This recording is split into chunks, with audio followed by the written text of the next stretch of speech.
उस सफेद साये को देखकर ही मैं बहुत ज्यादा डर चुकी थी, लेकिन जब वो सफेद साया मेरे करीब आया तो मैंने देखा कि वो तो वही क्यूट सा और स्मार्ट सा लड़का है जो मुझे ख्वाब में दिखा था। वो मेरे करीब आया, मुझसे कहने लगा, तुम मुझसे डरो मत, मैं एक जिनज़ादा हूँ और मैं शहजादा जिन्नात हूँ। तुम मुझसे डरो मत, मैं तुम्हें कोई नुकसान नहीं पहुँचाऊंगा। लेकिन कोई भी जिन्नात अगर इंसान के सामने आ जाए तो वो डरे ना, ऐसा हो ही नहीं सकता। ये तो ह्यूमन नेचर है और नॉर्मल सी बात है। कोई आपके सामने रूहानी शक्ति या कोई आत्मा या कोई साया जिन्नात आते हैं तो आप डरते ही हैं, और मैं भी वही कर रही थी। मैं डरने लगी तो मुझसे कहने लगा कि आप मुझसे बिल्कुल ना डरें, मैं आपको कोई नुकसान नहीं पहुंचाऊंगा, बल्कि मैं तो यहाँ आपसे बात करने आया हूँ। मुझे आप पहली नज़र में ही पसंद आ गई थी जिस दिन आप मस्जिद में आई थी सज संवर कर और बाल खुले करके। उसी दिन मैं आपसे पहली नज़र में ही प्यार कर बैठा था और उसी दिन से मैंने सोच लिया था कि आप मेरी महबूबा हैं और मैं आपसे मोहब्बत करने लगा था। मैं आपसे शादी भी करना चाहता हूँ, इसलिए आप मुझसे ना डरें। मैं आपको बस खोना नहीं चाहता, आप फिक्र ना करें, आप मुझसे बिल्कुल ना डरें, मैं आपको कोई नुकसान नहीं पहुंचाऊंगा। और अगर मुझे कुछ करना होता तो मैं अब तक ना रुकता, अब तक मैं बहुत कुछ कर चुका होता, लेकिन मैंने ऐसा नहीं किया क्योंकि मेरा प्यार तुम्हारे लिए सच्चा है। मैं तुमसे सच्ची मोहब्बत करता हूँ और तुम्हें मुझसे डरने की बिल्कुल भी जरूरत नहीं है क्योंकि तुम मेरी मोहब्बत हो। और मैं ऐसी वैसी मोहब्बत नहीं करता, बल्कि मैं तो तुमसे शादी भी करना चाहता हूँ। बस मैं किसी भी तरह तुमको खोना नहीं चाहता और तुमसे दूर होना नहीं चाहता। उसकी बातें सुनकर, यानी उस जिन्नात शहजादे की बातें सुनकर मुझे बहुत हैरानी हुई, लेकिन उसकी ये बातें सुनकर कि वो मुझे नुकसान नहीं पहुंचाएगा, मुझे थोड़ी हिम्मत आई। और उसके बाद मैंने भी उससे पूछ ही लिया कि एक बात बताओ, तुम मुझसे प्यार करते हो, मुझसे शादी करना चाहते हो, लेकिन अगर मैं ना करना चाहूँ तो तुम क्या करोगे? तो वो जिन्नात शहजादा कहने लगा, मैं आपका इंतजार करूंगा और इसी तरह आपके आसपास मौजूद रहूंगा क्योंकि मैं आपसे मोहब्बत करने लगा हूँ। मैं आपके बगैर नहीं जी सकता और मैं आपसे जुदा भी नहीं हो सकता, आपसे दूर नहीं हो सकता।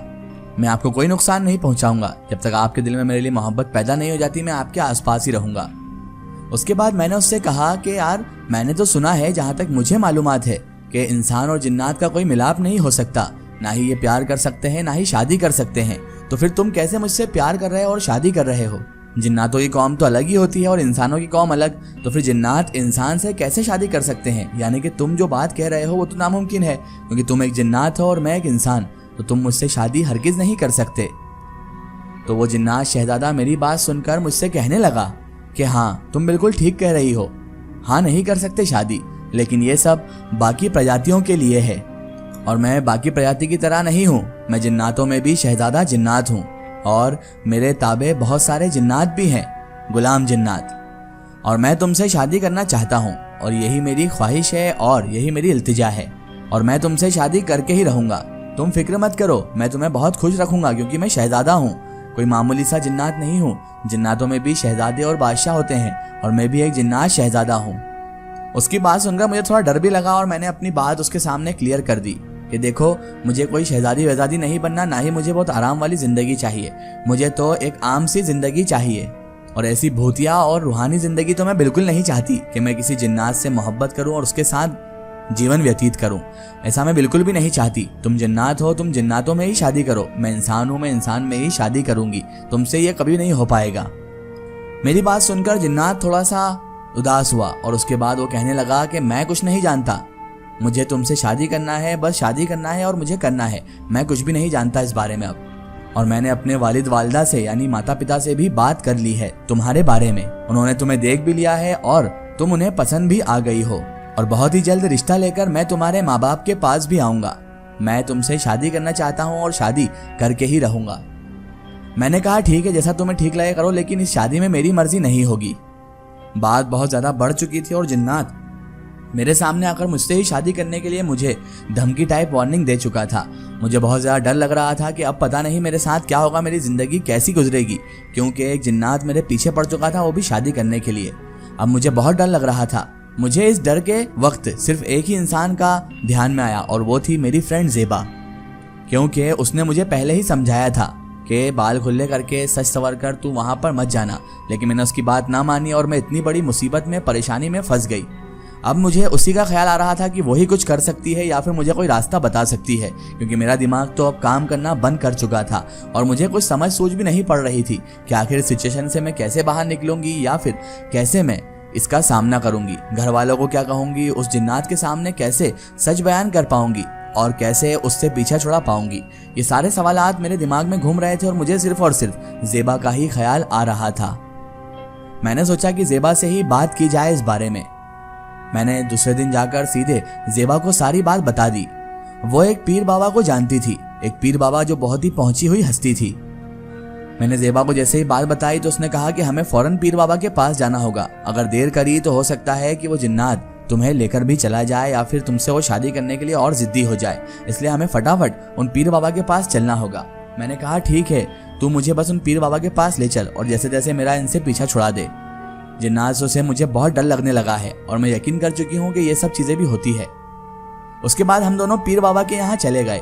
पीर बाबा के यहाँ जैसे ही हम पहुंचे तो वहाँ पर और लोग भी मौजूद थे, तो हमने जाकर पीर बाबा को सारी बातें बता दी, यानी कि मेरे साथ साथ जो हुआ, मैंने किस तरह मस्जिद में जाकर जिन्नात को दावत दी अपनी ज़िंदगी में आने की, और उसके बाद किस तरह से जिन्नात मेरे पीछे पड़ चुका है और मुझसे शादी करने का कह रहा है। ये सब बातें हमने उन पीर बाबा साहब को बता दी। पीर बाबा साहब हमारी बातें सुनकर उन्होंने थोड़ी देर के लिए अपनी आंखें बंद कर ली और गर्दन को झुका लिया। पता नहीं वो क्या मंत्र जाप कर रहे थे, हमें इसके बारे में कुछ भी नहीं पता था।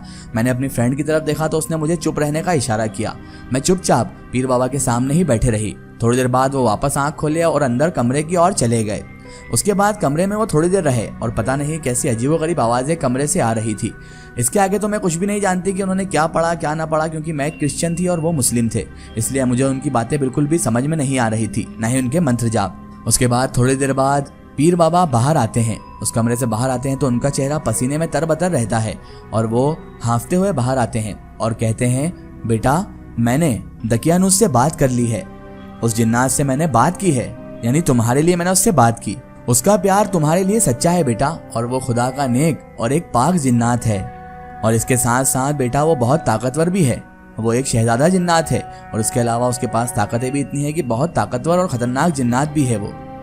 और हाँ, लेकिन ये बात भी है कि वो तुमसे सच्ची मोहब्बत करता है और उससे तुम डरो मत। अगर उसको तुम्हारे साथ कुछ करना होता तो वो बहुत पहले ही कर चुका होता, इतने दिन नहीं लगाता। वो उसके हाथ में सारी ताकतें हैं, वो तुम्हारे साथ कुछ भी कर सकता था, लेकिन वो तुमसे मोहब्बत कर बैठा है। बस उसकी यही शर्त है कि वो तुम्हें खोना नहीं चाहता है, तुमसे दूर होना नहीं चाहता है। मैंने उन पीर बाबा से कहा, ठीक है, अब मैं कर भी क्या सकती हूँ बाबा साहब, क्योंकि वो किसी भी लड़के को मेरे पास आने भी नहीं देता था। क्योंकि मेरे साथ ऐसी चीजें होने लगी थी कि अगर मेरे पास कोई भी लड़का आ जाता तो वो इतना बुरा फील करता कि मुझे छोड़कर वो वापस चला जाता था। कोई लड़का मेरे पास टिक ही नहीं पाता था, और वो सिर्फ और सिर्फ दकियानूस की वजह से। इसीलिए वो कुछ भी करके बस दूसरे लड़कों को मेरे पास से भगा दिया करता था। मुझे लेकर वाकई में दकियानूस बहुत फिक्रमंद था। कुछ दिनों बाद ही अपने माता पिता को लेकर सच में वो मेरे घर पर आ गया रिश्ता लेकर, और जब ये सारी बात मेरे माता पिता को भी पता पड़ी तो वो बहुत ही ज्यादा आश्चर्यचकित रह गए, बहुत ज्यादा हैरानी में रह गए। और जब उन्होंने देखा कि ये लोग शादी का प्रस्ताव लेकर आए हैं तो उन लोगों को भी हाँ करना पड़ा। अब इसमें पता नहीं जिन्नाती ताकत थी या क्या था, लेकिन उन्होंने उनसे मेरी शादी की हाँ भी कर दी। और उन्होंने ये कहा कि अब हम और कर भी क्या सकते हैं, आपने हमारे पास ऑप्शन ही नहीं छोड़ा है। जिन्नातों ने पता नहीं अपनी ताकत से क्या जादू किया था कि मेरे माँ बाप ने शादी की हाँ कर दी। मैं फौरन उसके दिन बाद ही पीर बाबा के पास गई और उनको सारी बातें बताई। पीर बाबा ने कहा, अगर तुम्हें उससे पीछा छुड़ाना है तो तुम्हारे पास एक ही रास्ता है, तुम्हें कैसे भी करके दकियानूस के दिल में मोहब्बत जो पैदा है उसे खत्म करना होगा, और तुम्हें क्लियर उसको बताना होगा कि तुम उसके साथ खुश नहीं रह सकती। हो सकता है तुम्हारी मोहब्बत में गालिब होकर वो तुम्हें छोड़ दे, और तुम्हारे लिए वो इतनी बड़ी कुर्बानी दे भी सकता है। मैंने ठीक ऐसा ही किया, और उसके बाद दकियानूस से मैंने बात करके उससे कहा कि मैं तुम्हारे साथ कभी खुश नहीं रह पाऊंगी। अगर तुम मुझसे सच्ची मोहब्बत करते हो तो मुझे तन्हा छोड़ दो और मुझे अपने हाल पर छोड़ दो। मेरे दिल में तुम्हारे लिए और इज्जत भी बढ़ जाएगी और तुम्हारे लिए हमदर्दी हमेशा रहेगी। दकियानूस ने हाँ या ना कुछ भी जवाब नहीं दिया, लेकिन उसके बाद वो जो गायब हुआ तो मुझे आज तक नजर नहीं आया। हाँ, लेकिन ऐसा कभी कभी जरूर लगता है कि आज भी वो मुझे कहीं से देख रहा है और मेरी हर जगह पर वो मदद भी करता है। दोस्तों, अगर आप भी अपनी जिंदगी की कोई सच्ची कहानी या सच्ची घटना हमारे चैनल से शेयर करवाना चाहते हैं, और आप चाहते हैं कि आपकी स्टोरी भी माई स्टोरी बुक चैनल से शेयर हो, तो आप हमें हमारे फेसबुक पेज पर कांटेक्ट कर सकते हैं और अपनी स्टोरी वहां पर हमें बता सकते हैं।